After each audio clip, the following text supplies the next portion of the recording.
कि जहां सरकार बजट के आंकड़े लगातार दे रही है, और जब मैंने अभिभाषण पढ़ा अध्यक्ष महोदय, बहुत सारे आंकड़े सरकार ने दिए हैं। आंकड़े देने से पहले महाकुंभ में मरने वालों के आंकड़े भी दे दें।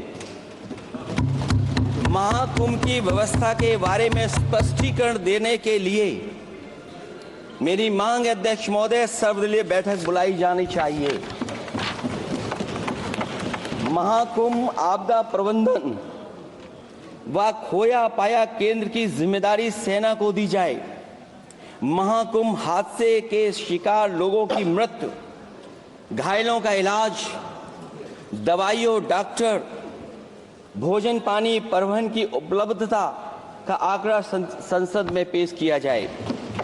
महाकुंभ हादसे के लिए जिम्मेदार लोगों पर, महाकुंभ हादसे के लिए जिम्मेदार लोगों पर घोर दंडात्मक कार्रवाई हो। जिन्होंने सच छिपाया है उनको दंडित किया जाए। अध्यक्ष महोदय, हम डबल इंजन की सरकार से पूछते हैं, अगर अपराध बोध नहीं था तो आंकड़े दबाए, छिपाए और मिटाए क्यों गए हैं? सच छिपाना और मिटाना भी तो अपराध है। इसका दंड कौन भुगतेगा अध्यक्ष महोदय?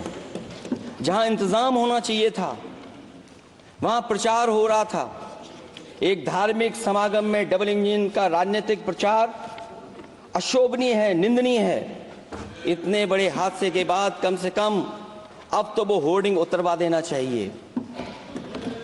अध्यक्ष महोदय, महाकुंभ की जो तैयारी हुई, जो हम लोगों ने जाना वहां पर, महाकुंभ न केवल 144 साल के लिए ये कहा गया, बल्कि ये भी कहा गया कि पहली बार धरती पर इस तरह का डिजिटल और जो आधुनिक चीजें हैं, टेक्नोलॉजी, उसका इस्तेमाल कर करके महाकुंभ होने जा रहा है।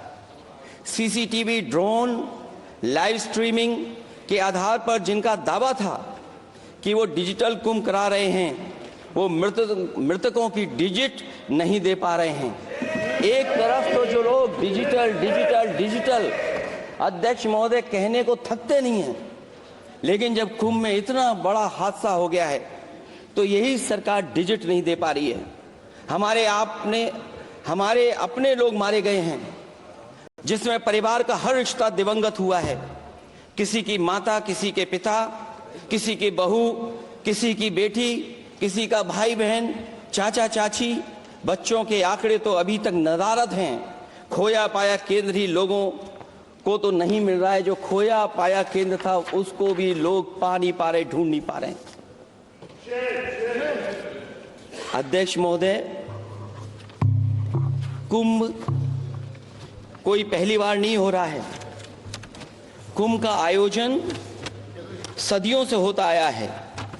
हमारे पौराणिक और हमारे इतिहास के दस्तावेज ये बताते हैं कि समय समय पे जो भी सरकारें नहीं होंगी, जिसका भी राज रहा होगा अध्यक्ष महोदय, उसने महाकुंभ या इस तरह के कुंभ का आयोजन किया है।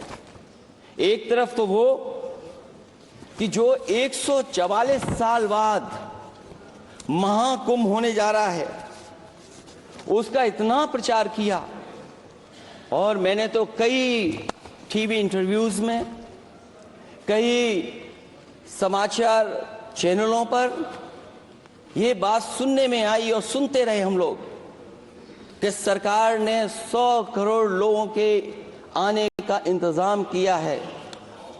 और अगर 100 करोड़, अध्यक्ष महोदय, अगर ये बात गलत है तो मैं रिजाइन आपको देना चाहता हूं। अगर अध्यक्ष महोदय, ये माननीय सदस्य लोग अगर ये नहीं सुन पा रहे हैं तो मैं इनको एक एक को, आप नहीं गए स्नान करने, आप स्नान करने नहीं गए, इसीलिए इस तरह की भाषा का इस्तेमाल कर रहे हैं। अध्यक्ष महोदय, ये कहा गया कि 144 वर्ष के बाद ये हो रहा है। जहां तक मेरी समझ और जानकारी कहती है, जो एस्ट्रोनॉमी और एस्ट्रो चीजों को समझते होंगे वो ये स्वीकार करते होंगे, जो भी कुंभ होता होगा वो 144 वर्ष के बाद ही होता होगा। लेकिन ये कहा गया कि नक्षत्र ऐसे हैं। तो मैं अध्यक्ष महोदय सरकार से कहना चाहता हूं कि सतयुग से लेकर के कलयुग तक ये सनातन परंपरा रही है कि संत महात्मा साधु समाज मुहूर्त के हिसाब से शाही स्नान करते हैं। उसमें नक्षत्रों के हिसाब से जो सहयोग बनता है वही शाही स्नान का मुहूर्त होता है। लेकिन भाजपा के राज में ये सनातन परंपरा टूट गई। पहले सरकार ने संत समाज को शाही स्नान रद्द करने का आदेश दिया, जिससे अनादिकाल की सनातन परंपरा टूटी। और फिर जब देश भर में ये बात उठी, तो उन्होंने हादसे को छिपाकर फिर से आदेश दिया कि अखाड़े शाही स्नान करने जाएं। इससे सरकार ने पावन मुहूर्त के स्थान पर अपने मनमाने समय पर स्नान कराने का आदेश दिया। बात उस दिन या तिथि की नहीं होती है, बल्कि निश्चित मुहूर्त काल की होती है। ये सनातन परंपरा तोड़कर इन लोगों ने अच्छा नहीं किया। और ये क्या परंपरा टूटी है कि नहीं टूटी है, मैं समझता हूं अध्यक्ष महोदय मुझसे बेहतर सामने वाले ज्यादा जानते होंगे इसके बारे में। और जो लोग अध्यक्ष महोदय जो हम लोगों ने देखा वहां पर लोग पुण्य कमाने आए थे और अपनों के शव लेकर के गए हैं। चमत्कारी करिश्मा तो ये हुआ है, श्रद्धालुओं के शव मिल गए थे, पर सरकार स्नान करने वाले मरने वालों की बात स्वीकार नहीं कर रही थी। और इससे ऊपर ये बात जो वहां पर और हुई, अध्यक्ष महोदय जब ये जानकारी हो गई कि कुछ लोगों की जान चली गई, लाशें हैं जो मोर्चरी में पड़ी हैं, अस्पताल में पड़ी हैं, उसके बाद सोचिए सरकार क्या कर रही है। अपने सरकारी हेलीकॉप्टर में फूल भर करके फूलों को डालने का काम किया। सोचिए ये हमारी कहां की सनातनी परंपरा है। मैं जानना चाहूंगा सदन के माध्यम से हमारे माननीय सदस्य बताएं कि जहां लाशें पड़ी रही हों, न जाने कितनी चप्पलें पड़ी थीं, न जाने कितनी चप्पलें पड़ी थी, न जाने कितने कपड़े पड़े थे, महिलाओं की साड़ियां थी, कपड़े थे, लेकिन उनको कैसे उठाया गया? उन सबको उठाया गया जेसीबी मशीन से, ट्रैक्टर की ट्रॉली से। उनसे उठा करके कहां फेंका कोई नहीं जानता, लेकिन जब उनको लगा कि वहां से बदबू आ रही है तो यही सरकार के लोग छिपाने लगे हैं। यही आपका महाकुंभ का आयोजन था। और हर बात को छिपाने के लिए न केवल ये लोग मीडिया का सहारा ले रहे हैं, मीडिया का सहारा लेते लेते सुनने में आया है कुछ दबाव और कुछ स्वीटनर भी दिए जा रहे हैं जिससे उनकी खबरें बाहर ना आ जाएं। और अगर अध्यक्ष मोदी ये बात सब गलत है मेरी, अगर ये बात सब गलत मैं कह रहा हूं, तो अभी तो नेता सदन को अभी भाषण देना है। और मैं ये बात और कहना चाहता हूं, आप अपनी तरफ से जानकारी कर लीजिएगा। हमारे उत्तर प्रदेश के मुख्यमंत्री जी ने शोक नहीं प्रकट किया था। जब देश की राष्ट्रपति और प्रधानमंत्री जी ने शोक प्रकट किया, उसके बाद 17 घंटे बाद सरकार ने स्वीकार किया।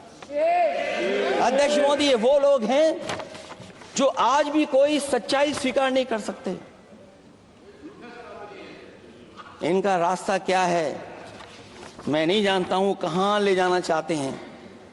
लेकिन जब अध्यक्ष महोदय मैंने अभिभाषण पढ़ा है राष्ट्रपति महोदया का, तो वही पुरानी बातें कि 12 करोड़ शौचालय बन गए हैं, 10 करोड़ गैस कनेक्शन हो गए हैं, 80 करोड़ लोगों को राशन दिया जा रहा है, 25 करोड़ लोगों को मिडिल क्लास में शामिल कर दिया गया, न्यू मिडिल क्लास में शामिल कर दिया गया।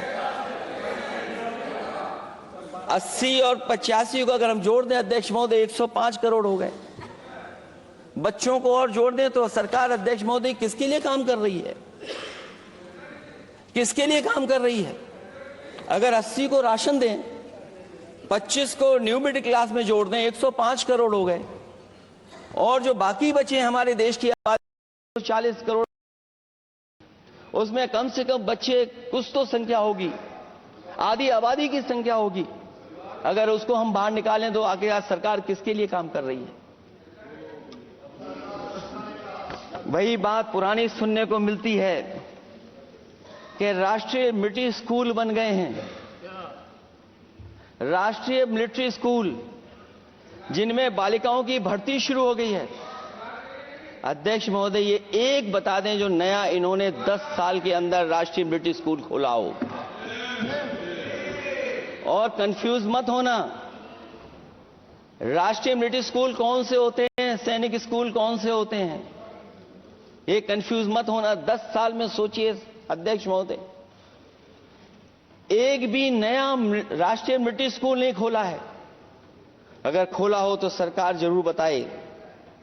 जो लोग कहते हैं हम ईज ऑफ डूइंग रिसर्च कर रहे हैं, अध्यक्ष महोदय, इनकी ईज ऑफ डूइंग रिसर्च हमने देखी है।